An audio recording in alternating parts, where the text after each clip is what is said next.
The most common fighting traps couples fall into by the angry therapist. Conflict. It's inevitable, right? Every couple fights. And to be honest, fighting isn't the problem. It's how you fight that can either strengthen or break your relationship. Most of us were never taught how to handle conflict in a healthy way. So we end up defaulting to the same unproductive patterns: yelling, sulking, stonewalling, or shutting down. The cycle repeats and nothing really gets resolved. The truth is, fighting doesn't have to be destructive. In fact, conflict, when handled well, can actually bring you closer together. But that requires a mindset shift. You're not fighting against each other. You're fighting for the relationship. The question is, how do you fight in a way that doesn't leave both of you feeling like crap?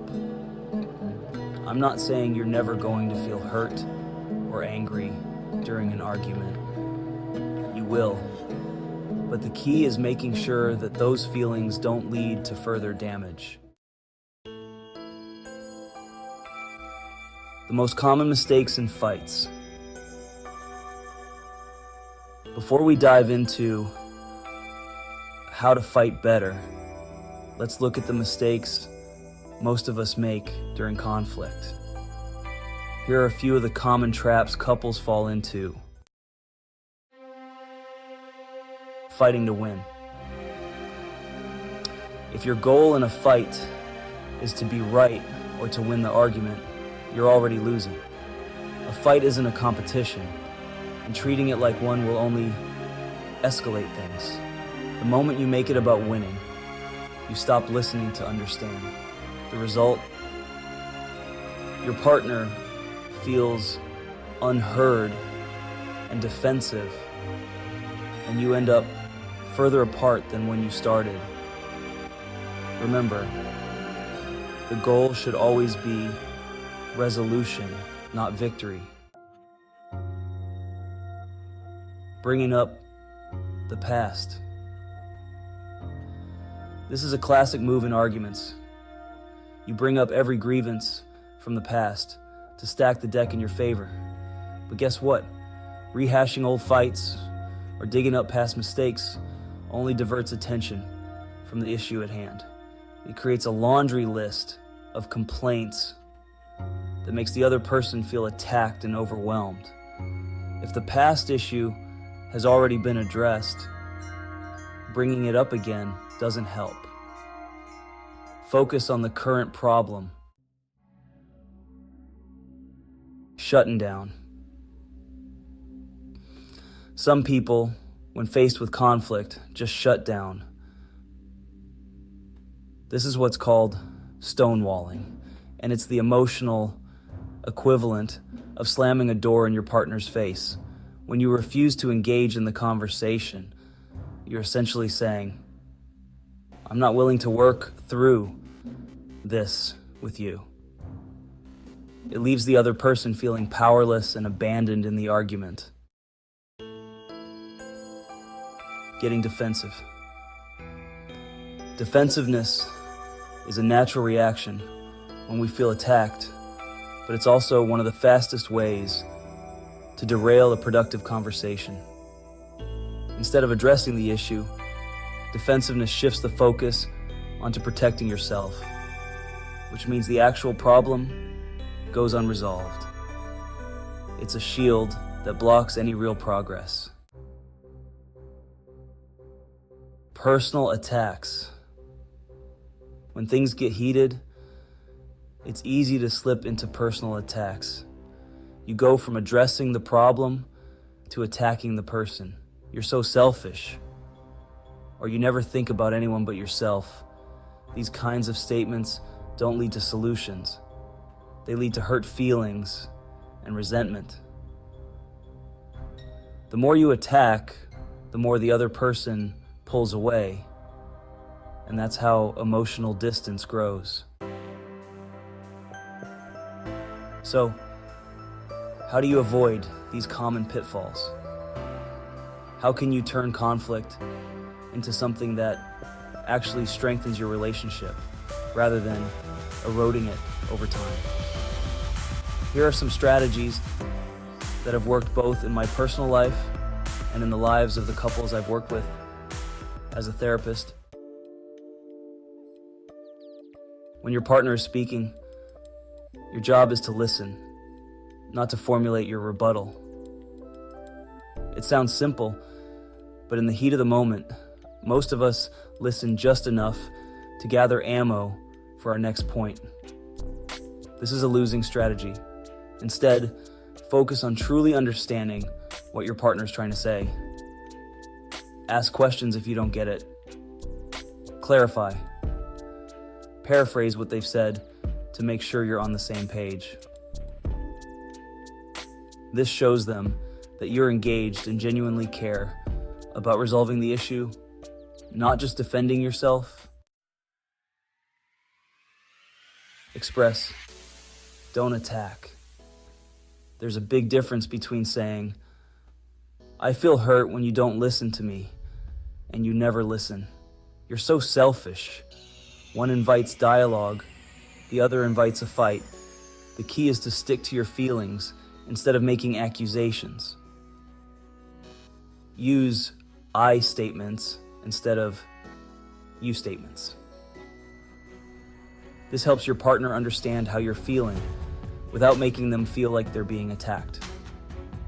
For example, instead of saying, "You don't care about my opinion," you could say, "I feel like my opinions aren't being heard in this conversation, and that makes me feel dismissed." The goal is to communicate how you're feeling in a way that opens up space for understanding, rather than shutting it down with blame. Take a time out if you need it. Sometimes, the best thing you can do in a heated argument is take a break. If you feel yourself getting too worked up, or if your partner is starting to shut down, it's okay to call a timeout.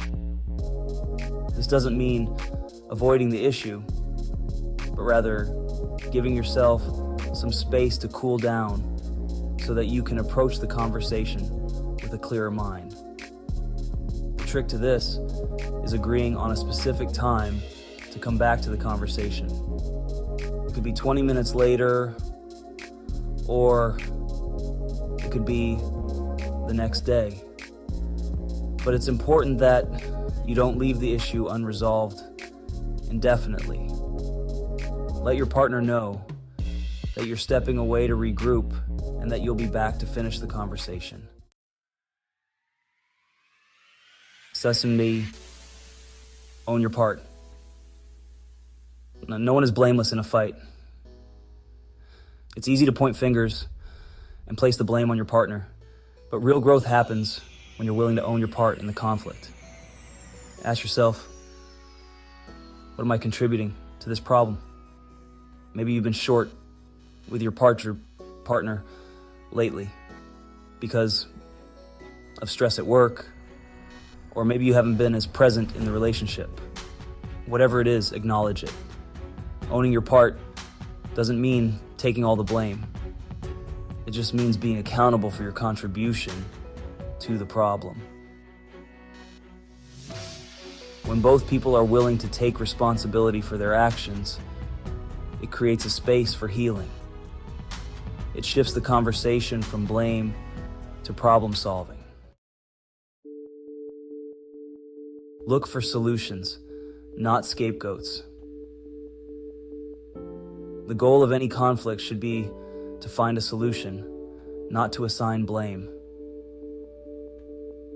Once you've both expressed how you're feeling and listened to each other, the next step is to work together to come up with a solution. This might involve compromise, or it might involve agreeing to disagree on certain points. But the important thing is that you're both working towards a resolution, rather than trying to figure out who's at fault. The twist Conflict is a tool for connection. Here's the twist. Conflict isn't the enemy of your relationship. In fact, conflict can be one of the most powerful tools for building intimacy if you handle it the right way. When you approach conflict with the mindset that you're fighting for the relationship rather than against each other, you can actually come out stronger on the other side. Healthy conflict is an opportunity to learn more about your partner, to understand their needs and fears, and to show them that you're willing to work through the tough stuff together. It's an opportunity to build trust. Trust that even when things get hard, you won't run or shut down. You'll stay, you'll engage, and you'll work through it. So, the next time you feel a fight coming on, don't see it as a sign of doom. See it as an opportunity to listen, to express, and to grow. When you learn to fight without fighting, your relationship becomes a place where both partners feel seen, heard, and valued. And that's what creates lasting connection.